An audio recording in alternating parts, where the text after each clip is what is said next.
Hai semuanya, perkenalkan aku Rudi Tarsalnaunisa dan hari ini aku akan berbagi informasi ke kalian tentang teori bahasa dan teori belajar bahasa. Jadi, pertama-tama aku akan jelasin dulu ke kalian apa itu bahasa.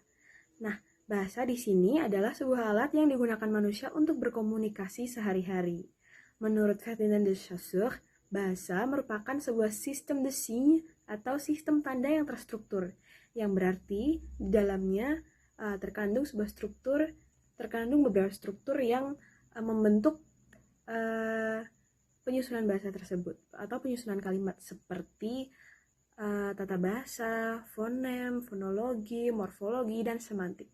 Sedangkan menurut Halliday, bahasa merupakan sebuah sistem komunikasi sosial yang berarti bahasa berfokus pada fungsinya yaitu untuk berkomunikasi antar sesama makhluk hidup, terutama di sini adalah manusia.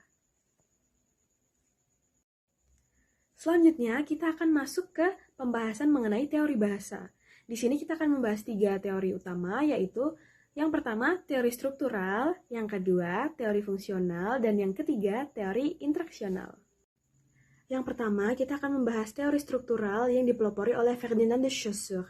Beliau menyatakan bahwa bahasa merupakan sistem tanda struktur yang berfokus pada tata bahasa, bunyi, serta susunan.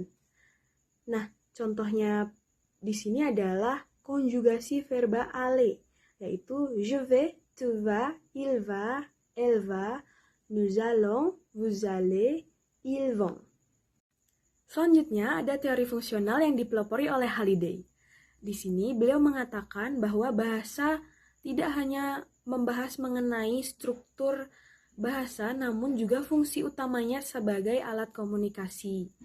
Nah, alat komunikasi di sini merupakan alat komunikasi yang menyesuaikan konteks. Contohnya, meminta sesuatu, memberitahu sesuatu, memberi informasi, atau bahkan menyatakan emosi seseorang. Teori ketiga adalah teori fungsional yang dipelopori oleh Lev Vygotsky. Vygotsky mengatakan bahwa interaksi nyata dalam kehidupan siswa dapat banyak membantu perkembangannya dalam mempelajari suatu bahasa. Nah, teori ini didasari oleh ZPD atau Zone of Proximate Development, yang berarti bahwa interaksi siswa dengan orang-orang di sekitarnya dapat meningkatkan kemampuan mereka dengan sangat pesat. Contohnya, penggunaan bahasa Perancis dengan teman sebaya, atau dengan orang tua, atau bahkan dengan guru.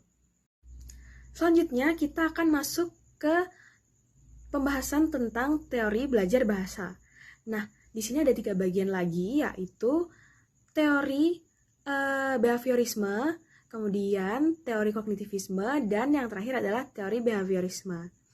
Yang pertama adalah teori behaviorisme yang dikembangkan oleh Skinner. Jadi di sini pembelajaran bahasa dipandang seperti sebuah kebiasaan yang berawal dari stimulus, kemudian respon dan pengulangan serta penguatan. Apa aja contohnya? Contohnya, semisal ketika guru memberi suatu kalimat seperti bonjour, comment ça va, siswa akan mengulanginya sampai ia hafal dan ia akan mendapat penguatan berupa apresiasi dari guru. Kelebihan teori behaviorisme adalah dapat meningkatkan kemampuan pronunciation siswa karena siswa mengulangi apa yang dia serap sebelumnya. Nah, selanjutnya kita akan masuk ke teori kognitivisme yang dikembangkan oleh Jean Piaget.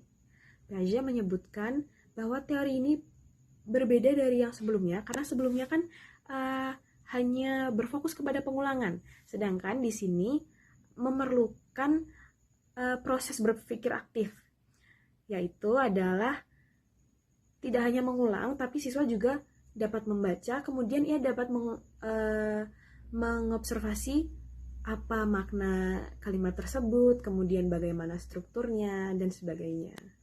Selanjutnya kita akan membahas tentang teori humanisme yang dikembangkan oleh Carl Rogers dan Abraham Maslow. Para ahli menyatakan bahwa perasaan siswa pada saat itu, pada saat belajar, dan kondisi mental siswa berpengaruh kepada hasil belajar. Contohnya, jika siswa mempelajari hal yang mereka suka, mereka akan lebih aktif. Kemudian, kalau keadaan kelas positif, mereka akan lebih nyaman untuk belajar. Apalagi kalau mereka mendapat dukungan dari guru dan teman-temannya. Hal-hal tersebut yang nantinya akan meningkatkan kepercayaan diri mereka dan kemauan mereka untuk mencoba, dan itu dapat berdampak pada hasil akhir pembelajaran.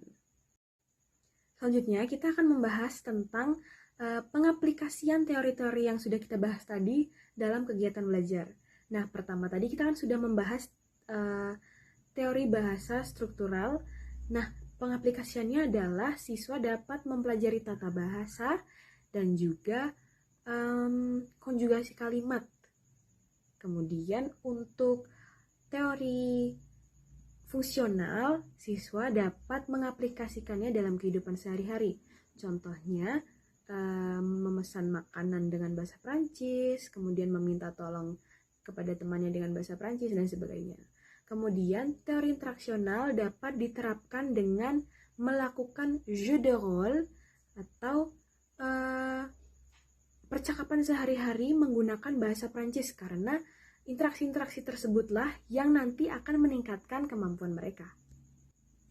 Untuk penerapan teori belajar behaviorisme dapat diterapkan dengan pengulangan kalimat sederhana. Nah, kalimat sederhana ini yang nantinya akan disimpan dalam memori siswa, kemudian mereka akan mengaplikasikannya di konteks-konteks tertentu. Kemudian, teori selanjutnya adalah teori kognitivisme. Nah, di sini siswa dapat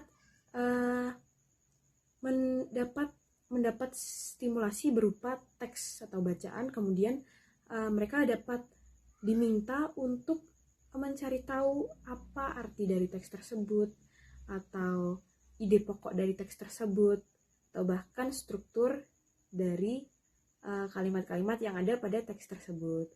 Kemudian, untuk teori belajar humanisme dapat diterapkan dengan membuat lingkungan belajar yang positif, kemudian mendukung dan memotivasi siswa, dan juga memberi mereka materi pembelajaran sesuai dengan yang mereka inginkan agar mereka lebih nyaman dan lebih antusias dalam belajar. Sekian yang dapat saya sampaikan. Terima kasih telah menonton dan sampai jumpa di lain waktu.